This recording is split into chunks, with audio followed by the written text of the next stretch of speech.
میں نے انہیں کہا ویسے ہی کہنا کہ میرے گھر میں میرا جھگڑا ہو گیا ہے، اگر آپ 2-3 دن مجھے اپنے گھر جگہ دے دیں۔ تو انہوں نے کہا بیٹے کوئی بات نہیں، آپ میرے گھر رہیں۔ 3 دن رات ان کے ساتھ رہے۔ 3 دن کے بعد کہنے لگے چچا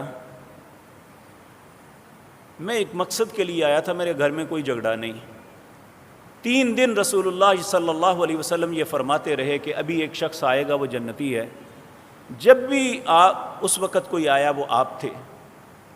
میں دیکھنا چاہتا تھا کہ آخر آپ کون سا ایسا عمل کرتے ہیں جس کی وجہ سے رسول اللہ نے 3 دن مسلسل فرمایا کہ یہ جنتی ہے، لیکن میں نے کوئی ایسا عمل ایسا نہیں دیکھا جو لوگ نہ کرتے ہوں اور آپ نے کیا ہو، اس لیے میں سمجھنے سے قاصر ہوں، اس لیے میں جا رہا ہوں۔ اب انہوں نے بلا لیا، بیٹے کیا تم وہ خاص